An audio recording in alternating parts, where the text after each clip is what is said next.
Welcome to Talk Tickers, your deep dive into the numbers and narratives behind today's earnings calls. We're here to give you that critical shortcut to being truly well-informed, sifting through the reports, the executive commentary, and the market's initial reaction so you don't have to. That's right.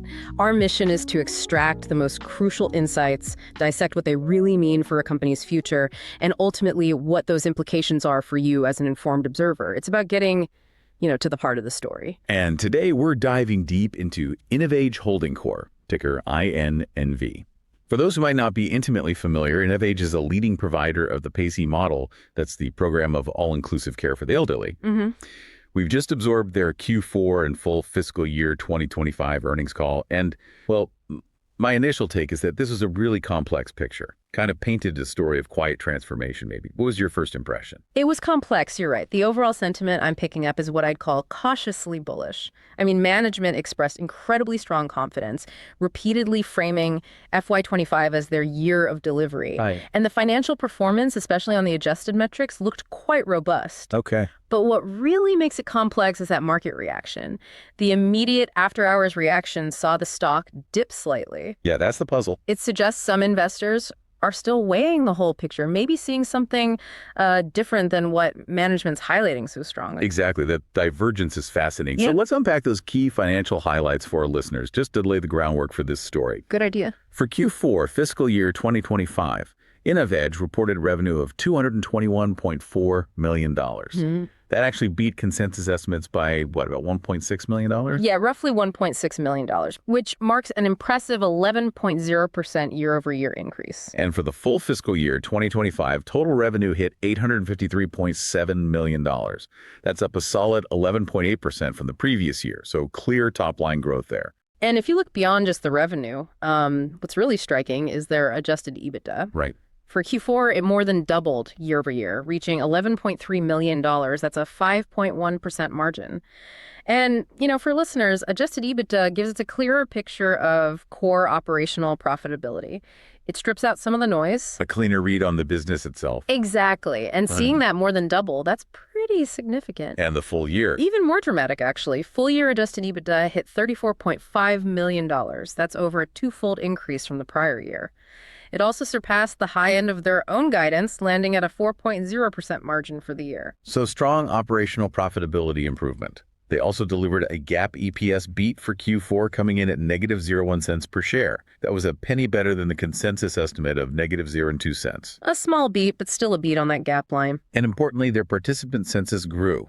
It was up by a solid 10.3% annually, ending the year with approximately 7,740 participants. That census growth, it feels like a foundational indicator of health for their core PACE model, wouldn't you say? Absolutely. That double-digit census growth is critical. It reflects the underlying demand for PACE and InnovAge's ability to attract new participants. Yeah. It shows the core business is expanding. That provides a strong base for future revenue and, eventually profitability as they gain scale.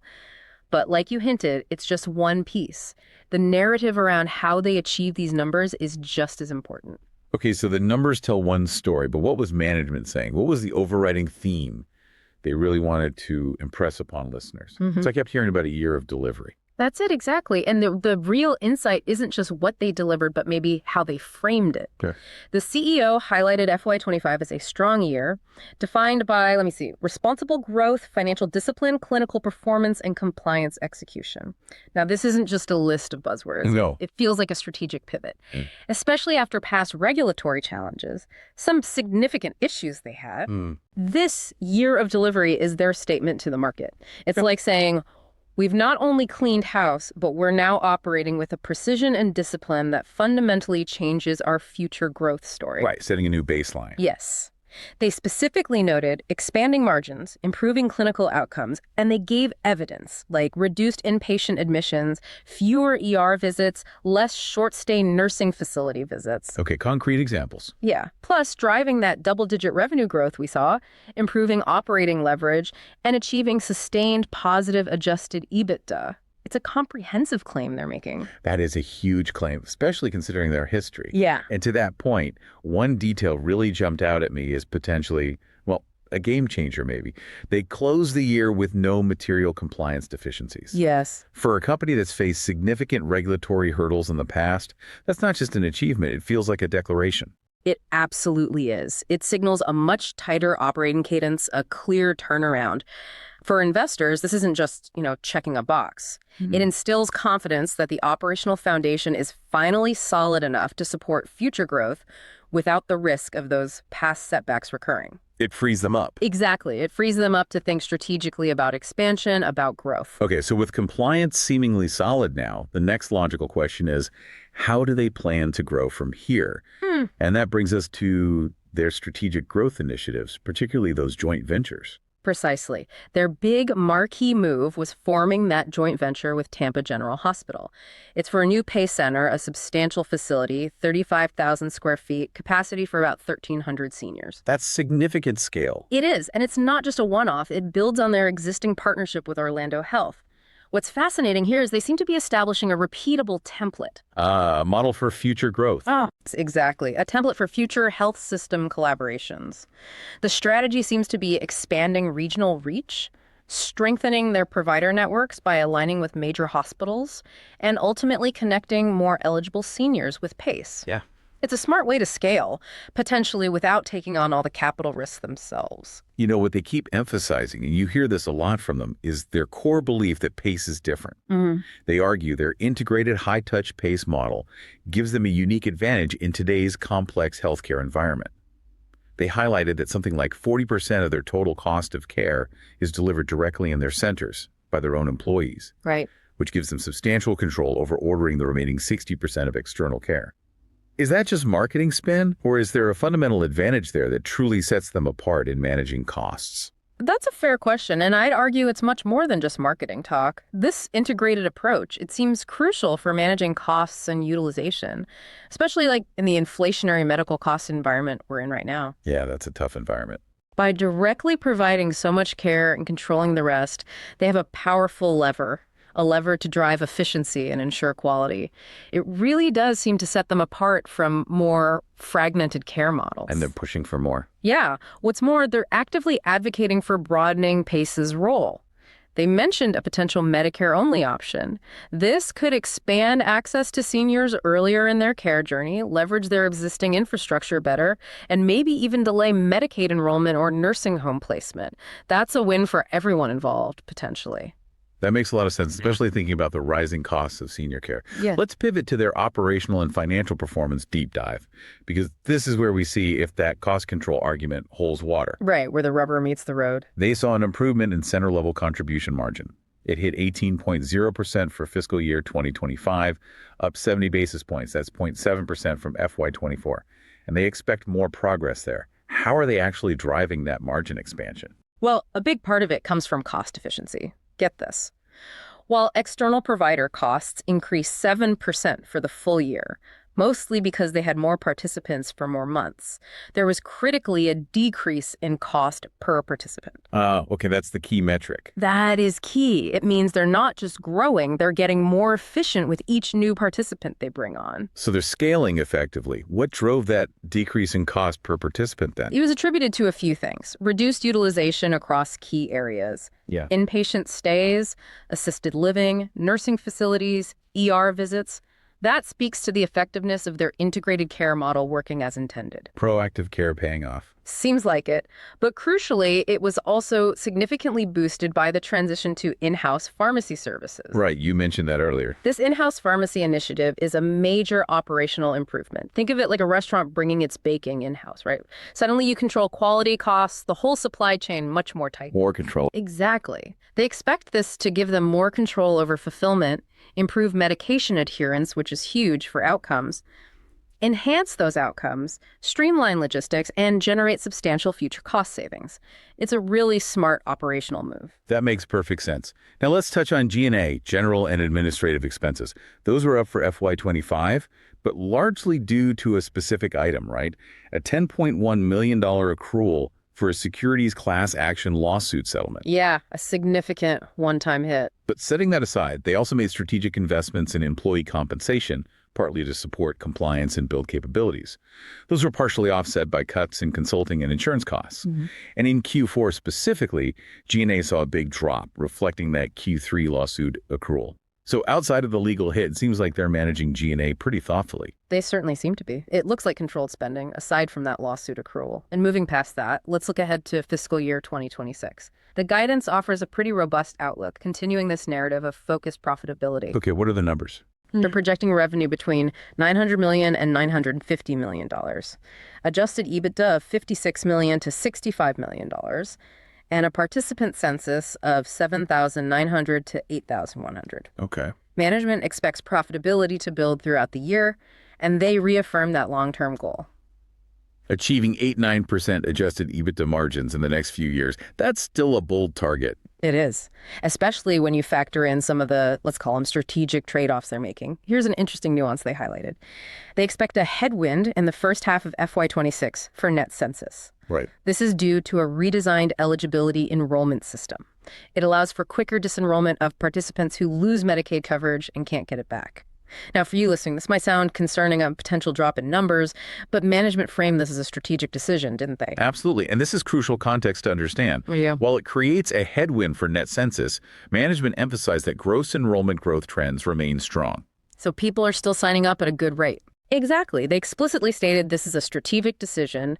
They're trading a slight top-line census impact for what they called a big boost on the EBITDA line by reducing the number of non-qualifying members on their books. So it's about profitability per member, not just total members. Precisely. It highlights a focus on quality over sheer quantity for their participant base.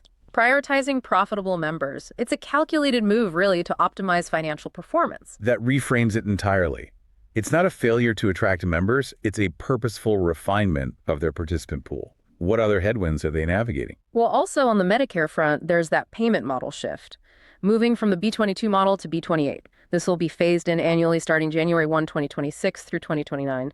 Kicks off with a 90-10 split. Okay, what does that mean practically? Essentially, it's a change in how Medicare calculates the capitated payments for PAYC participants. It moves towards a more standardized rate structure across the board. Now, while it creates a near-term headwind, potentially lowering some reimbursements for them, management assured everyone this has been factored into their FY26 guidance. So it's a known quantity they're managing. Seems to be, yes. They also noted that member mix and acuity have largely normalized since those past sanctions were lifted. They have a more balanced population now. Right. Now, while this can negatively impact risk scores, which, determine how much Medicare pays based on patient health complexity and therefore lower some Medicare rates, it's seen internally as a healthy and appropriate mix for their clinical model. It sounds like they're accepting some payment adjustments for a more stable, clinically appropriate patient base. Exactly. It feels like a move prioritizing long-term stability over maybe short-term payment optimization. Finally, on the tech front, it's interesting. They're not trying to build everything themselves. No, instead, they're leveraging partners.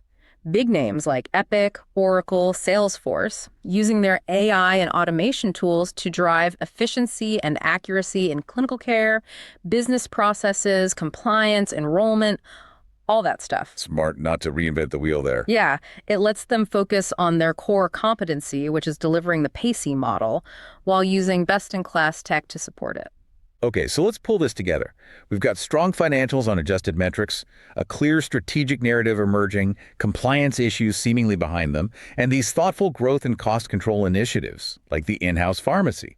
Yet you mentioned that initial after-hours dip in the stock. Yeah, it's still puzzling. What stands out to you about that market reaction? How might we reconcile it with all the positives we've just discussed? That's the million-dollar question, isn't it? Despite these strong underlying results and, frankly, optimistic guidance, that slight dip suggests some investors are still hesitant, maybe spooked. This divergence, I think it might reflect the complexities of the continuing GAAP losses. Remember that negative EPS number, even if it was a beat. Right, GAAP profitability isn't quite there yet. Or perhaps it's the nuances of that Medicaid redetermination impact. Maybe the market initially just sees lower net census as purely negative, and they miss the strategic profitability play behind it. Or maybe the long-term headwind from the B28 transition.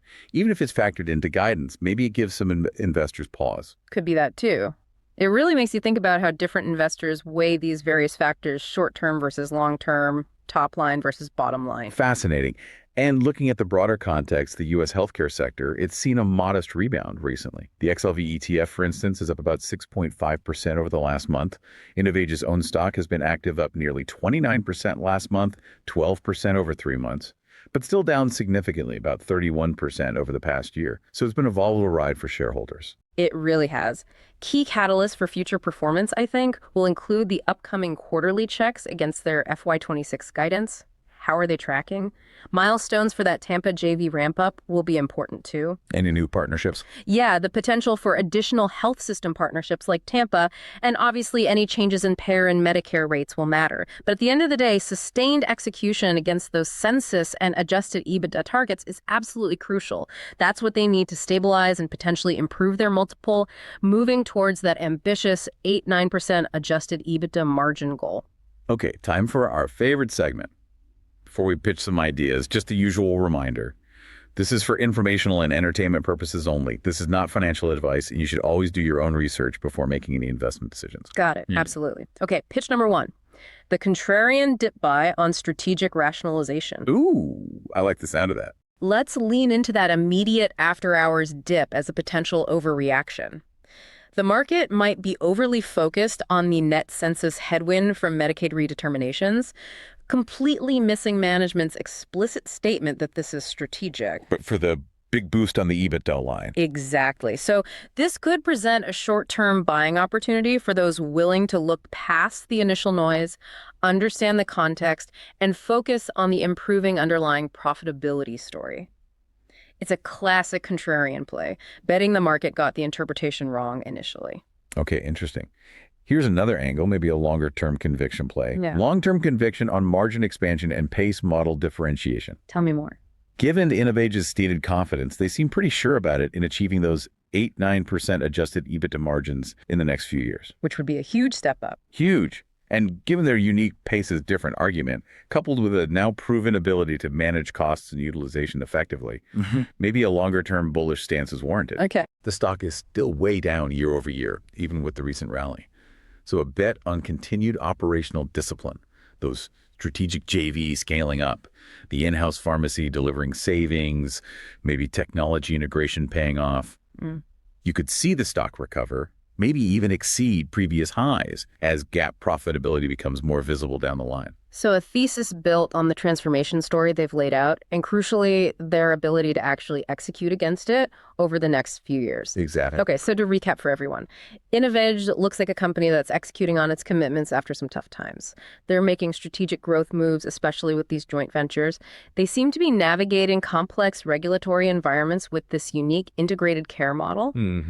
We've seen their financials showing strong adjusted EBITDA growth and a clear path, or at least a stated path, to expanding margins, even as they make these strategic choices like the census refinement that temporarily impact the top line but are aimed squarely at boosting bottom line gains and profitability. So here's the big picture thought we'll leave you with today.